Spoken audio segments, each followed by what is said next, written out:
तो आज का जो विषय मैंने लिया है वो माँ चंद्रघंटा के ही रूप से प्रेरित होकर है।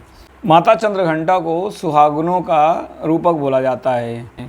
अब नौमांश कुंडली के बाद हम चर्चा करेंगे आपके दसमांश कुंडली की, क्योंकि जब तक आपका कर्म ये नहीं दिखाता कि आपको विवाह की पीड़ा झेलनी है, तब तक आप ये जो सारे ग्रह दिखाई पड़ रहे हैं नकारात्मक, ये हो सकता है विवाह के बारे में ना हो, क्योंकि एक भाव में कई पहलू हैं, तो ये किसी अन्य पहलू की बात कर रहे हों। तो आपको देखना पड़ेगा कि क्या दसमांश कुंडली में भी विवाह के कारक, विवाह भाव के स्वामी, नौमांश में विवाह भाव के स्वामी, क्या ये वहाँ पर भी आपको नकारात्मक दिख रहे हैं? अगर दिख रहे हैं तो फिर आप समझिए कि ये पीड़ा कहीं ना कहीं विवाह से जुड़ी हो सकती है। यहाँ बात करें तो ये दसमांश कुंडली लग्न वर्गोत्तम है, यानी जो लग्न की राशि थी मकर, वही यहाँ पर दसमांश कुंडली में आ गई। तो पुनः मकर राशि जिम्मेदारी की राशि है, यह जाति का पीसीएस ऑफिसर है, तो यानी उसका जो दायरा है वो काफ़ी जिम्मेदारी महत्वपूर्ण वाला होगा।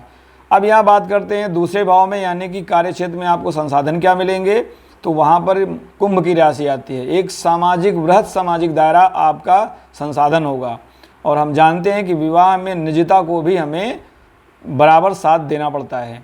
अब हम बात करते हैं तीसरे भाव की। तीसरा भाव आपका कार्मिक क्षेत्र में संघर्ष बताता है, संघर्ष क्षमता बताता है, और इस भाव में आपके केतु आ रहे हैं। केतु यहाँ पर अगर हम देखें तो ये मीन राशि में है। मीन राशि मोक्ष की राशि है, यानी केतु को यहाँ उच्चता मिलती है, लेकिन किस मामले में? जब वो संन्यास की बात करे, ये भोग विलास की दुनिया से बाहर की बात करे। इसके बाद बारी आती है आपका माहौल, यानी व्यवसायिक क्षेत्र में आपको माहौल कैसा मिलेगा, तो यहाँ पर मेष राशि है। अगेन मेष राशि एक लीडरशिप की राशि है, यानी आपका कार्यालय, आपका कार्य क्षेत्र, जो आप रोज़मर्रा कहेंगे, वहाँ आप एक लीड रोल में हो सकते हैं। इसके बाद हम बात करते हैं, सीधे हम आते हैं छठे भाव पर, जहाँ पर कि कई ग्रहों का एक साथ सामंजस्य बन रहा है। यहाँ पर मिथुन राशि है, लग्न वर्गोत्तम है, तो लग्न वाले सारे राशियाँ डिट्टो वहाँ पर वैसी ही आएंगी। तो यहाँ पर आप देखिए तो यहाँ पर सूर्य, गुरु और शुक्र तीनों ग्रह पुनः केंद्रित हो रहे हैं। नौमांश कुंडली में भी इसी राशि में तीनों ग्रह थे, लग्न कुंडली में भी इस राशि में मंगल केतु थे, दसम भाव में भी, दसमांश कुंडली में भी यहाँ पर उसी राशि में ग्रह केंद्रित हो रहे हैं। इसके बाद सप्तम में अगर हम जाएं तो सप्तम में वक्री बुध जो है चंद्रमा की राशि में है। चंद्रमा सूर्य का संबंध नकारात्मक होता है, और बुध को सप्तम भाव में नकारात्मकता प्राप्त होती है। यहाँ पर नीच के माने जाते हैं, क्योंकि बुध बच्चा है, अपरिपक्व है, तो उसे विवाह जैसे परिपक्व जीवन में ढकेलने से उसको असमंजस महसूस होता है। बात करते हैं आठवें भाव की। आठवां भाव जो आपके निजी दोष हैं, यानी आपकी खुद की कमियां हैं, जिसकी वजह से आप जीवन में कार्मिक क्षेत्र में परेशानी झेलते हैं, तो वहाँ पर 5 नंबर की राशि आ रही है। ठीक है, तो लेकिन यहाँ पर हमको ये देखना पड़ेगा कि क्या जो आपका सप्तमेश है, यानी चंद्रमा, यहाँ पर हमें देखना पड़ेगा कि जो लग्न कुंडली का सप्तमेश है वो क्या पीड़ित हो रहा है, सप्तम की राशि क्या पीड़ित हो रही है, सप्तम के क्या कारक पीड़ित हो रहे हैं। तो जी हाँ, यहाँ पर सप्तम का कारक शुक्र मिथुन राशि में है, और वो भी सूर्य के साथ है। उसके बाद सप्तमेश चंद्रमा है। अगर हम सप्तमेश चंद्रमा की बात करें तो वो 11वें भाव में है, और वहाँ पर काल पुरुष की वृश्चिक राशि आ रही है। पुनः वृश्चिक राशि गौर करने वाली राशि है। इसके बाद बात करें तो धर्म भाव में राहु आ रहे हैं। राहु धर्म भाव में जाना उनके लिए कहीं ना कहीं नुकसान की बात है, लेकिन ये मकर राशि है तो कर्म क्षेत्र में आपके लिए फ़ायदे की बात है। लेकिन राहु को कर्म क्षेत्र में, यानी व्यवसायिक क्षेत्र में, बुद्धिमत्ता के क्षेत्र में बहुत अच्छा माना जाता है, लेकिन ये रिश्तों में कहीं ना कहीं थोड़ी बहुत उठापटक जरूर लाते हैं। जिसका राहु बली होगा उसके जीवन में मानवीय रिश्तों के पहलू में कुछ ना कुछ खटर पटर जरूर रहेगी। ये राहु का नैसर्गिक गुण है, क्योंकि ये स्वार्थी प्रकृति का है, और रिश्तों में स्वार्थ नहीं चलता, आपसी विश्वास चलता है, और राहु को विश्वास से ज़्यादा अपने स्वार्थ की चिंता होती है। यहाँ पर देखिए सप्तम भाव में बताया कर्क में बुध, यानी सप्तम भाव जो काल लग्न कुंडली का कर्क, वो पीड़ित हो रहा है वक्री बुध से, बुध यहाँ नीच का है। तो इस प्रकार जितने कारक आपके लग्न कुंडली में, नौमांश कुंडली में और दसमांश कुंडली में, इन तीनों जगहों पे बराबर पीड़ित हो रहे हैं। अब इसके बाद अगर हम बात करें तो द्वादशांश कुंडली, द्वादश दर्पण है। कभी कभी हमारे वो कुछ समस्याएं हमारी समझ से परे होती हैं, तो वो समझ से परे हैं, तो आपको देखना चाहिए द्वादशांश कुंडली में वो जो कारक हैं, भाव है, भावेश है, क्या वो द्वादशांश कुंडली में पीड़ित हो रहे हैं।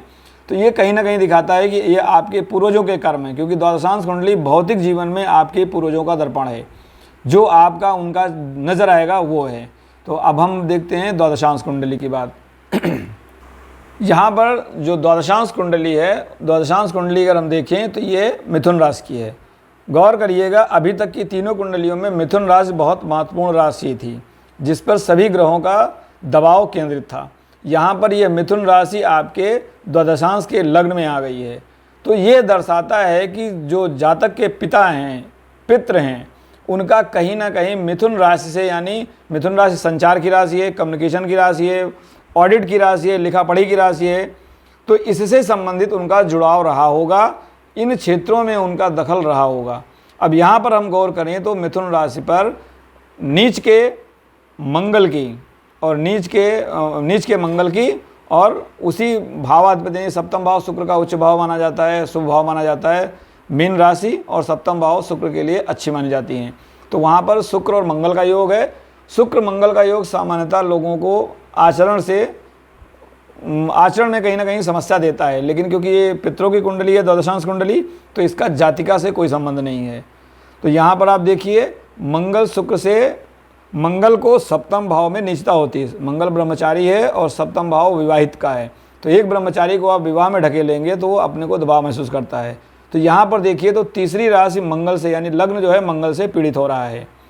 तो कहीं ना कहीं ये दर्शाता है कि जातिका के पितरों के का जो इतिहास रहा होगा, उसमें कहीं ना कहीं लिखा पढ़ी, ऑडिट या ज़मीन को लेके, ज़मीन की लिखा पढ़ी को लेके, या हो सकता है मंगल जो है अंडे का जोर होता है वो होता है, और शुक्र क्या है, विवाहिता है, महिला है। तो हो सकता है किसी महिला के ज़मीन जायदाद के मामले में लिखा पढ़ी के चलते कुछ गलत कार्य किए गए हों। जैसे जातिका से जब पूछा गया तो उसने बताया कि उसके परिवार में ज़मीन को लेकर कहीं ना कहीं कुछ गड़बड़ हुई है। इसके बाद अगर हम बात करते हैं जो लग्न कुंडली की सप्तम की राशि है, तो सप्तम की राशि लग्न कुंडली की है क्या है, कर्क, जो कि यहाँ पर दूसरे भाव में है। और दूसरे भाव में सूर्य है। सूर्य जलीय अग्नि तत्व का ग्रह है और जलीय राशि में है। तो यह बताता है कि दूसरे भाव में भी कुछ उबाल है, यानी पानी में उबाल है। और इस पर नज़र डालिए तो इसके सामने बुध का प्रभाव है। वक्री बुध इसको अष्टम भाव से देख रहा है। अष्टम भाव में बुध को पुनः निश्चितता मिलती है। अष्टम भाव में बुध को सही नहीं माना जाता है। कहीं तो कहा जाता है कि आप अगर किसी के शैया में मृत्यु के जो संस्कार होते हैं, अगर उसमें आप नहीं जाएं, जानबूझकर नहीं जाएं, अवॉइड करें, तो आपको बुध अष्टम में मिलता है। तो यहाँ पर आप देखिए, बुध मकर राशि का है। मकर राशि में बुध को बल मिलता है। ये इसकी अगर दिशा के दृष्टि से देखें तो बुध को लग्न में और सप्तम भाव में, दसम भाव में बल मिलता है, और वो यहाँ पर मंदी के साथ है। बुध मंदी के साथ है, और क्योंकि ये जो राशि है 10 नंबर की राशि है, शनि की राशि है, और इसके त्रिकोण में अगर आप देखें तो चंद्रमा और केतु हैं। यहाँ पर अगर आप गौर करें तो गुरु अष्टम राशि में है। अष्टम राशि मैंने बताया वृश्चिक की राशि है, तो विवाह का कारक गुरु अष्टम भाव में, और ये छठे भाव में है। यानी पितरों का जो शत्रुता थी वो कहीं ना कहीं गुरु को लेके थी, और गुरु के साथ राहु का बताता है कि कुछ न कुछ संस्कारिक रूप से गड़बड़ की गई है पितरों के द्वारा। जब आपके द्वादशांश कुंडली में राहु से कोई ग्रह जुड़ता है तो ये आपके ग्रैंड पेरेंट्स की पीढ़ियों का कुछ ना कुछ गड़बड़ होता है। और अगर ये 6, 8, 12 में आ रहा है तो ये आप, इससे हम अंदाज़ा लगाते हैं या ज्योतिषी समझता है कि क्या आपके पितरों के द्वारा कुछ अधर्म किया गया है। तो यहाँ पर राहु का गुरु से संबंध बनना, छठे भाव में संबंध बनना, द्वादश भाव में चंद्रमा का जाना, केतु का जाना। चंद्रमा जनता है, चंद्रमा ममत्व है, और वहाँ पर जो राशि आ रही है वो राशि देखें तो 2 नंबर की, यानी वृषभ राशि है। तो ये धन की राशि है, कुटुंब की राशि है। तो हो सकता है कि कुछ ना कुछ कुटुंब में धन को लेके, पहले मैंने बताया बुध वक्री है तो बुध ने कुछ गड़बड़ किया है। मंगल ने नीच भाव में होकर लग्न पे नजर डाल रहा है। बुध मंगल शत्रु माने जाते हैं, और यहाँ पर जो सप्तम भाव है वहाँ पर जो राशि है उस पर दोनों वो पाप करता ही लगा हुआ है। एक तरफ राहु है और दूसरी तरफ वक्री बुध है मंदी के साथ। मंदी भी शनि का एक रूप है। अगर हम देखें तो यहाँ शनि का प्रभाव कैसे आ रहा है, तो शनि लगन में ही है। लगन में शनि तीसरे भाव में आप अपनी दृष्टि डाल रहा है।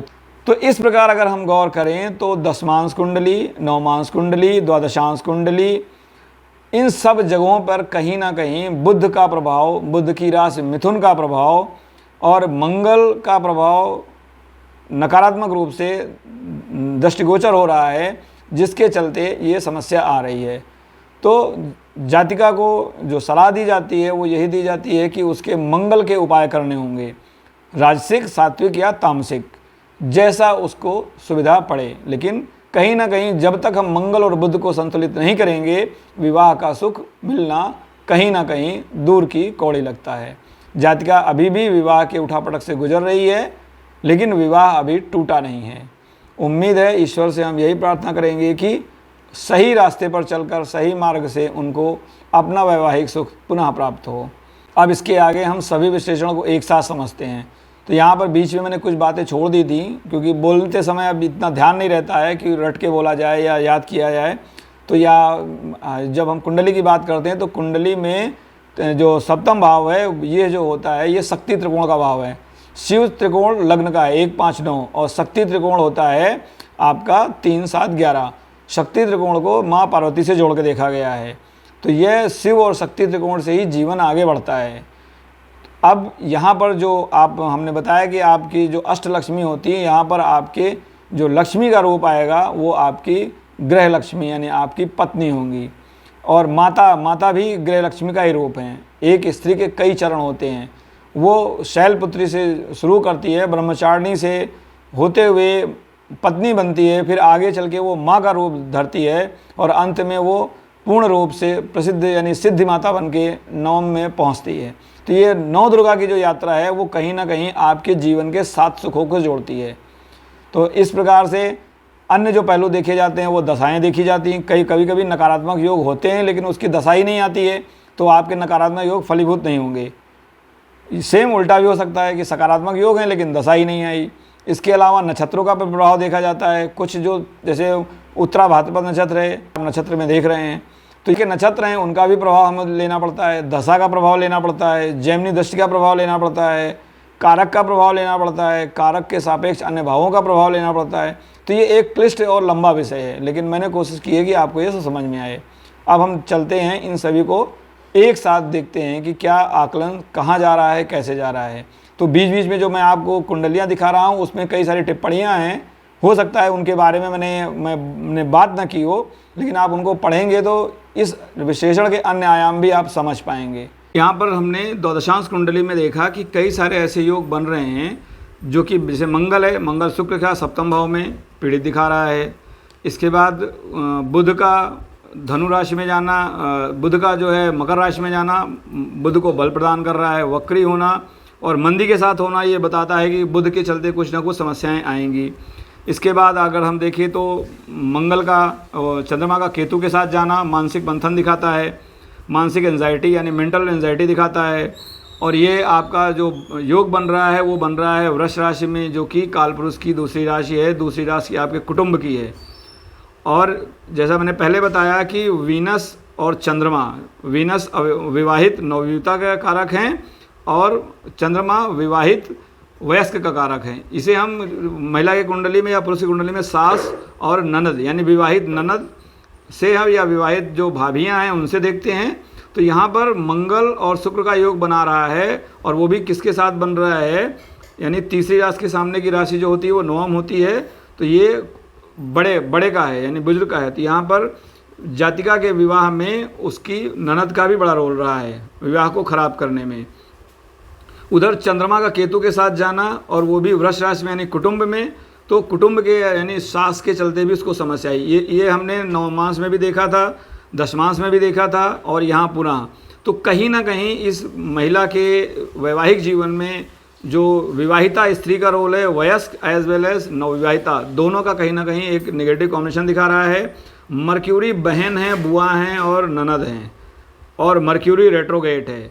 यहाँ पर गणित, बुध गणित को दर्शाता है, बुध अपरिपक्वता को दर्शाता है, बुध आपके मंथन को दर्शाता है, ऐसा मंथन जहाँ पर आप जेलसी या ट्रेडिंग करते हैं। तो यहाँ पर अगर गौर करें तो जातिका का संबंध पूरे जीवन बुध से प्रभावित रहा है। जातिका स्वयं मैथ से PhD है और इसी फील्ड में उसको पीसीएस रैंक की जॉब मिली है। जीवन में जो समस्याओं का प्रभाव रहा है वो लैक ऑफ कम्युनिकेशन रहा है, यानी कि आपसी बातचीत नहीं हो पा रही है जिससे कि हम अपने कन्फ्यूज़न को दूर कर सकें। और मंगल का जो वीनस के साथ संबंध बन रहा है वो एग्रेशन दिखाता है, एंजाइटी दिखाता है, और मंगल पति का कारक है। तो ये सब चीज़ें अगर हम एक साथ देखें, और जैसे कि मैं बताया कि तिथि स्वामी सूर्य है, सूर्य यहाँ एक जलीय राशि में है, उधर केतु के साथ था, शनि से प्रभावित था। सूर्य शनि का योग बंधन योग कहलाता है। तो कहीं ना कहीं रिलेशनशिप को लेके जातक या जातिका को एक बंधन में रहना पड़ेगा। तो अभी भी जातिका का वैवाहिक जीवन डिस्टर्ब चल रहा है, हालांकि जातिका के एक पुत्र रत्न भी है, लेकिन विवाह अभी पटरी पर नहीं आ पाया है। तो आप ऐसे अपने जीवन में सुलक्षणा नारी या सुलक्षणा पति दोनों का योग समझ सकते हैं। पति के लिए आप देखिए शुक्र को, और पत्नी के लिए देखिए मंगल और गुरु दोनों को। ये इस तरह से हम विवाह में आपके जीवन साथी का सुख कैसे समझते हैं, इसको हम ज्योतिषीय परिदृश्य से देखते हैं। तो D1 से D12 में वैसे तो सारी कुंडलियाँ महत्वपूर्ण हैं, लेकिन मुख्य कुंडली जो विवाह के लिए देखी जाती है वो D1 है, D9 है, D10 है और D12 है। इन चारों कुंडलियों को आप अपने सामने रखिए और इनको समझने का प्रयास करिए। पुनः अगर आपको कुछ लग रहा है, कुछ गड़बड़ दिख रहा है विवाह के पहले, तो आप एक अच्छे जानकार से सलाह लीजिए। वो आपका मैरिड काउंसलर भी हो सकता है, एक एस्ट्रोलॉजर भी हो सकता है, आप एक कोई अच्छा गाइड भी हो सकता है, आपके परिवार का कोई समझदार व्यक्ति भी हो सकता है। लेकिन पढ़ना अलग बात है, डॉक्टरी समझना अलग बात है, उसको जीवन में अप्लाई करना अलग बात है। तो आप अप्लाई करने के पहले इस चीज़ को दिमाग में रख कर ही इसको जीवन में उतारें। आशा है ये जो मैंने विवरण या विश्लेषण प्रस्तुत किया है आपको पसंद आया होगा, समझ आया होगा। पसंद ना आए कोई बात नहीं, लेकिन समझ में आना चाहिए। यदि नहीं समझ में आया है तो आप कमेंट के माध्यम से हमें लिख कर बता सकते हैं। अगर आपको भी लगता है कहीं आपके मन में ऐसी शंका है तो आप निःशुल्क भेजिए। ये एक चर्चा के तौर पर हम आपकी कुंडली का विश्लेषण प्रस्तुत करेंगे, जिसमें कि आपके नाम या आपके स्थान के बारे में कोई विवरण नहीं दिया जाएगा। हाँ, क्योंकि अगर आप निःशुल्क ले रहे हैं तो निश्चित रूप से कि आपको उसी कुछ कीमत अदा करनी होगी। कीमत ये रहेगी कि आपकी कुंडली का एक पब्लिक डोमेन पर एनालिसिस होगा।